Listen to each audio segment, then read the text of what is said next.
Hola, muy buenos días. Vamos a esperar unos minutos para ver si algún compañero o compañera se conecta, por favor.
Ya chicos, creo que nadie más va a ingresar a la clase. Vamos a empezar nosotros con el descubrimiento de la célula y vamos a leer, ¿sí?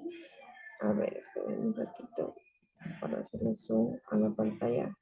Ya, ahí. Ya, empecemos leyendo, por favor, Daniela, el Explora.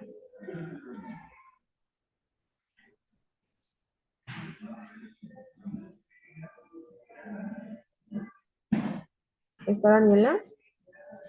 ¿Ricardo? Buenos días, profesora. Buenos días, Cristi. ¿Ricardo está?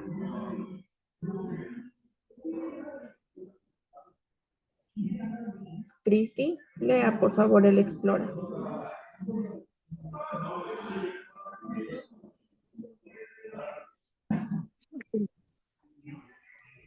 La nanotecnología es la ciencia dedicada al estudio, diseño y creación y aplicación de materiales, aparatos y sistemas funcionales a través de la manipulación de la materia a nanoescala, es decir, de las características moleculares y atómicas de ella. Este principio fue utilizado por el equipo del físico Yu Ruan de la Universidad Estatal de Michigan para desarrollar una tecnología de microscopía electrónica capaz de proyectar imágenes de las reacciones que suceden dentro de un cuerpo en el mismo instante que ocurren. Este logro tecnológico tiene aplicación en diversos campos del saber.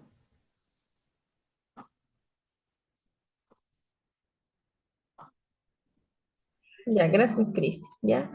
Bueno, vamos a ver un poquito del Explora. Tenemos también hasta un poco de historia, ya con un equipo científico, con universidades, con respecto a diferentes tipos de investigaciones, en este caso hablando de la célula, ¿ya?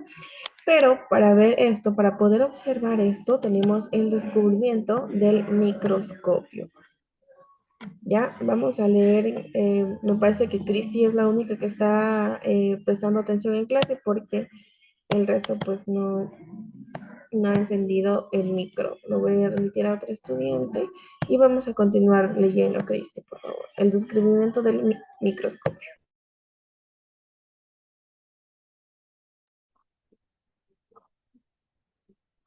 ¿La Laurita? Sí, desde en la Tierra existen hasta finalizar los tres párrafos. El descubrimiento del microscopio. En la Tierra existen millones de seres con formas y tamaños diferentes, pero todos comparten una característica común, la célula. Para estudiar la célula, los científicos han desarrollado instrumentos especiales como los microscopios. Los primeros lentes de aumento fueron elaborados hacia 1600 por monjes austriacos, pero los holandeses Hans Janssen de 1570 y 1619, óptico y Zacharias Janssen de 1588 y 1638, inventor, usaron un sistema de lentes que producía aumentos mayores que los obtenidos con un lente. En 1655, Robert Hooke fabricó el primer microscopio compuesto, con el cual observó y describió a las células, a las que dio ese nombre porque le recordaban a las celdas de los monjes. El comerciante holandés Anton van Leeuwenhoek, 1632 y 1723, usaba lentes simples de pequeños trozos de cristal y los pulía con cuidado. Así, logró aumentar la visión de un objeto hasta 270 veces sin alterar la nitidez. Construyó microscopios y con ellos logró describir los glóbulos rojos y los capilares. Leeuwenhoek fue el primero en ver lo que más tarde se llamarían bacterias y protozoarios, que él denominó animalculos.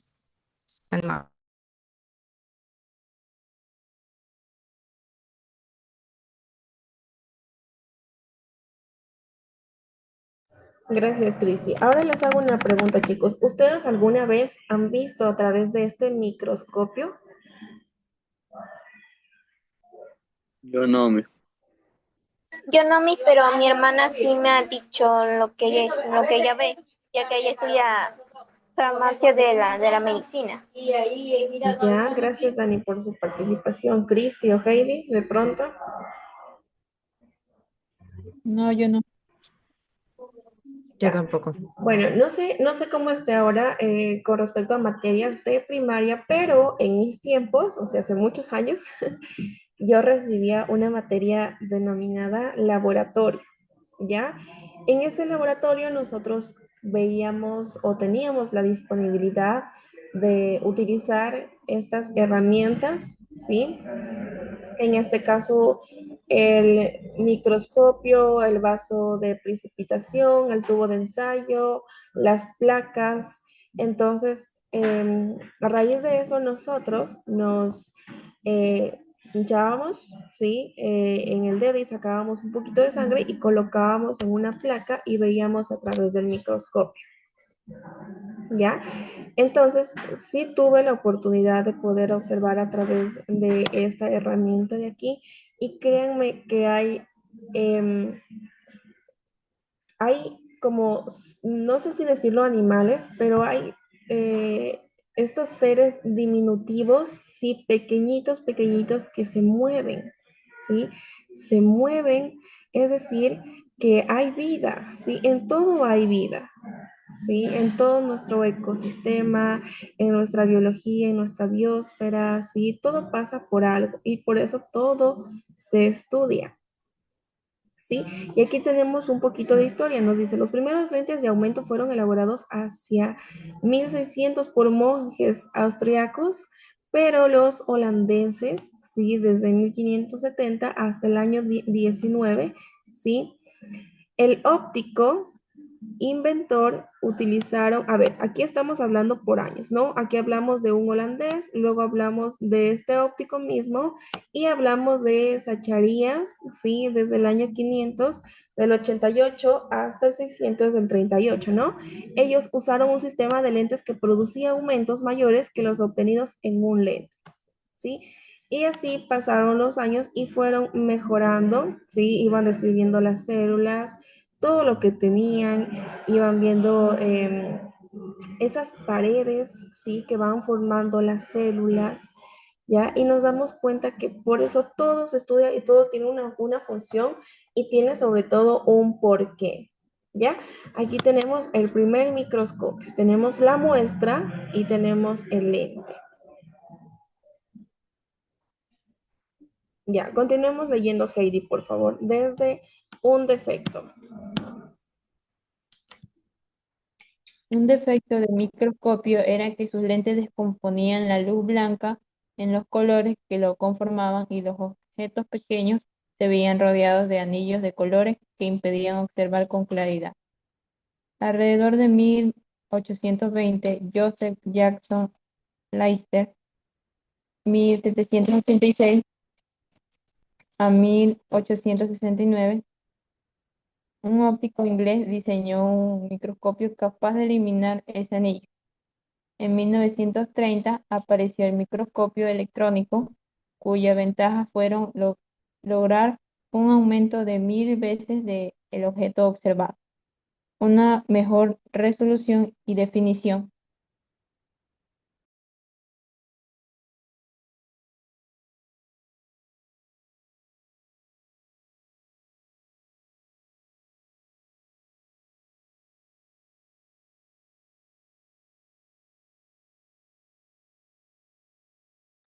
Ya, vamos a ver en qué ha aportado a la ciencia el microscopio. Leamos, por favor, Ricardo.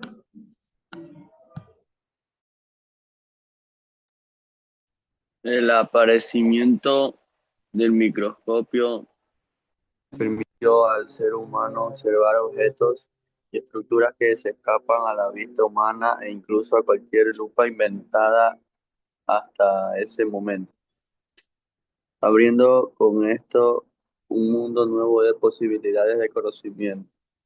Alrededor del siglo XXI, se dio un mayor desarrollo de la microscopía y apareció el microscopio compuesto, que al inicio tenía dos lentes. Sin embargo, luego se incorporó un tercero para acoplar una cámara de fotos y de video, con la cual se podían registrar los resultados e incluso procesos en movimiento, lo que mejoró el estudio de la reproducción de las bacterias.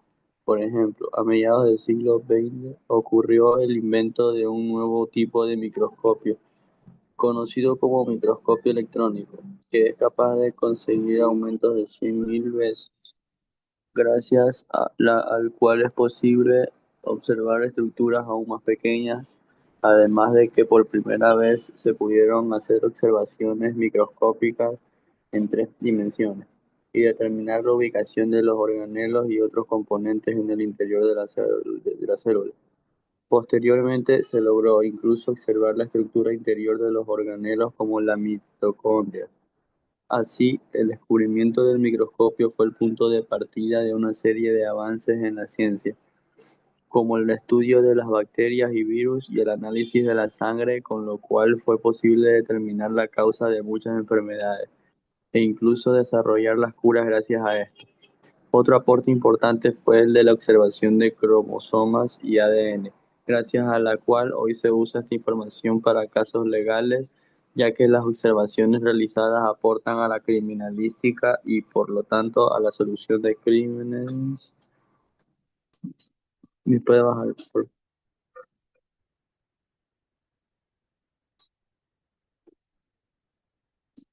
Crímenes de diversa índole.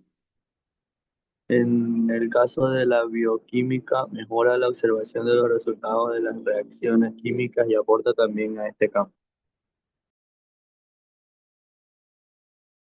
Ya, gracias, Ricardo. Ya tenemos más historia, tenemos también los componentes de las células, cómo se podían observar, esas estructuras pequeñitas, ¿sí? Conformados por las células. Tenemos los cromosomas y el ADN que también se podía observar. Ya, aquí tenemos, con base en la información de las páginas anteriores, completa la siguiente línea de tiempo con los eventos más significativos de la evolución del microscopio, que es algo que me hubiese encantado enviarles de tarea, ¿ya? Pero no les envié, simplemente de tarea les envié dos preguntas que están al inicio en el Explora. A raíz de ese Explora pueden investigar aparte y responder esas dos preguntas, ¿ya? Con respecto a esta línea, a ver,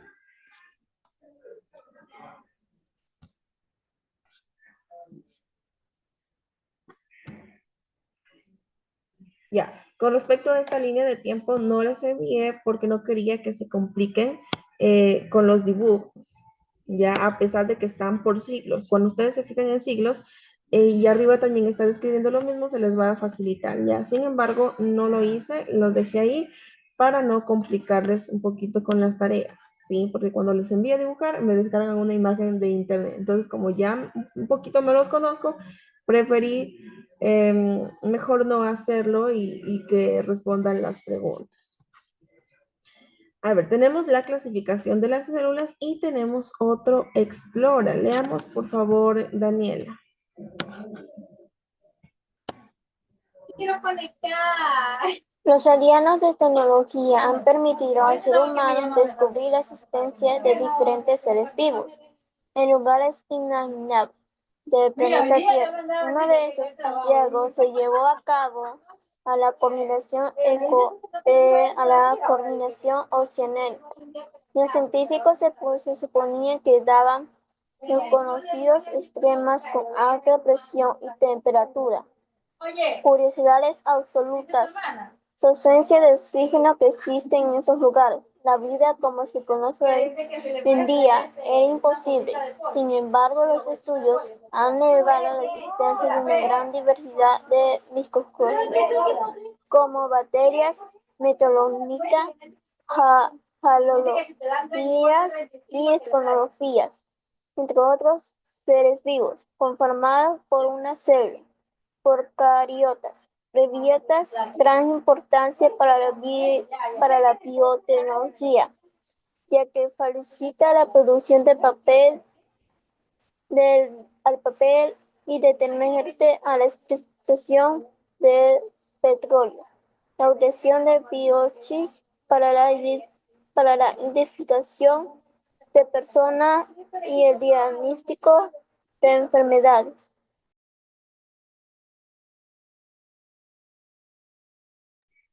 Ya, muy bien. Vamos a continuar. Todas las células son iguales. Nos hacemos esta interrogante y vamos a ver qué nos dice. Continuemos leyendo. Heidi, lea por favor. ¿Todas las células son iguales? No. Existen diferentes células que se clasifican con base en diferentes criterios, por ejemplo, según su tamaño, su complejidad, etc. ¿Sigo? Sí, continúe. Células según su grado de complejidad. Un criterio evolutivo para la clasificación de las células es la presencia o ausencia del núcleo, característica que las divide en dos grandes grupos, las células procariotas y las células eucariotas.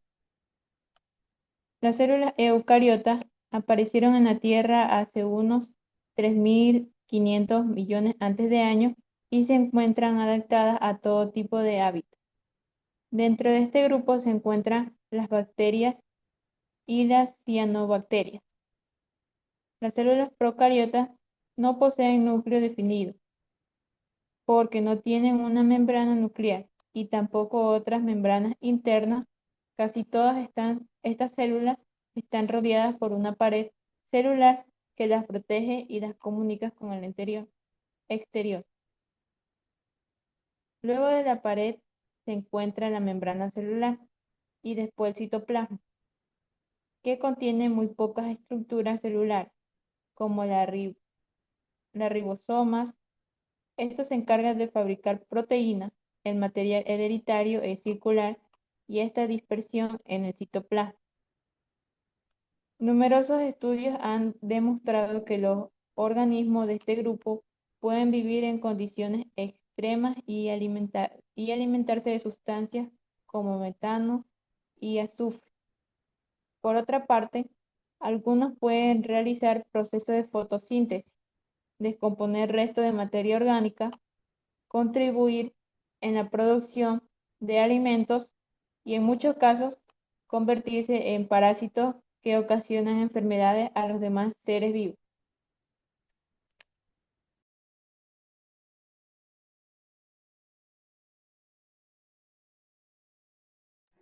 Ya, vamos a continuar con la lectura, Cristi, ya porque no tenemos mucho tiempo. Tenemos la estructura de la célula procariota, ¿ya? Esta, me parece que a inicios de clase nosotros la dibujamos, ¿ya? Sin embargo, ahora estamos respondiendo las preguntas, ¿sí?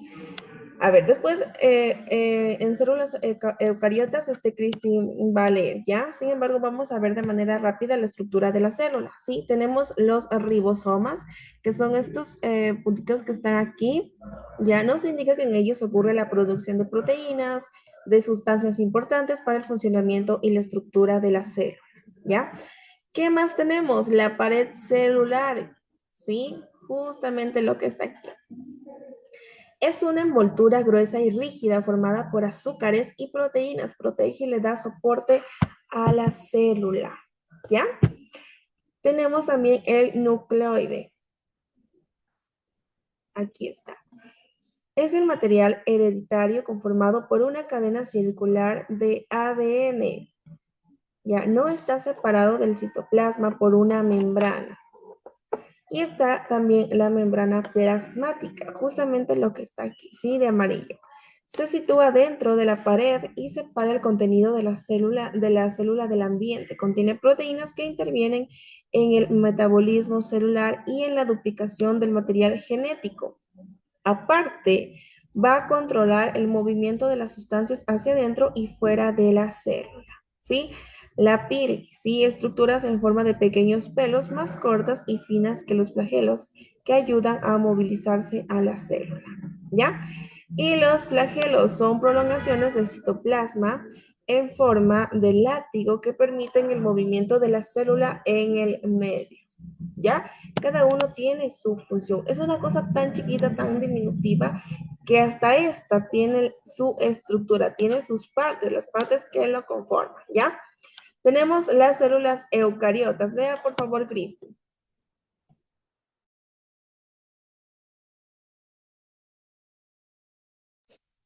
Claro. Se cree que las células eucariotas se originaron hace cerca de 1500 millones de años. Son más grandes que las procariotas, pues tienen una estructura interna más compleja que les permite realizar de forma más eficiente algunos procesos como adquirir nutrientes y eliminar desechos. Las células eucariotas se caracterizan porque tienen su información genética dentro de una membrana nuclear y cuentan con organelos formados por membranas, como las mitocondrias y retículo endoplasmático, entre otros. Entre estas estructuras internas de las células se establecen una serie de relaciones que permiten su funcionamiento y continuidad. Listo. Ya, asimismo tenemos la estructura de la célula eucariota, ¿no? La membrana nuclear, el núcleo, el organelo, el citoplasma, los organelos, ¿sí? Y la membrana celular. Ya, vamos a continuar. Leamos, por favor, Ricardo. Los organismos hasta colesterol. Los organismos con células eucariotas se han clasificado en el dominio eucaria y en los reinos protistas, hongo, vegetal y animal.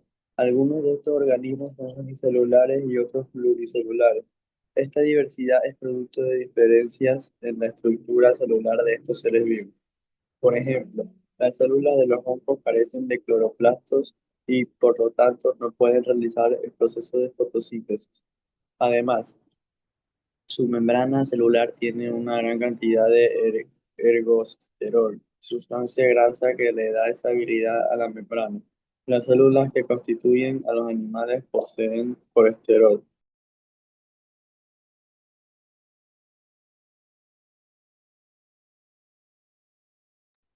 Ya, gracias, Ricardo. Ya, y aquí tenemos una pregunta que nos dice, ¿qué diferencias encuentras en estas células? Ya, esa es pregunta de tarea también, ¿ya? Y aquí tenemos la forma de nutrición de las células, ¿sí? Y tenemos otra pregunta. Compara y contrasta la célula procariota con la célula eucariota de la página 27. ¿Cuáles son sus diferencias estructurales? Y terminamos con una interrogante. Eso también lo vamos a hacer como tarea, diferenciando estas dos células. ¿Ya?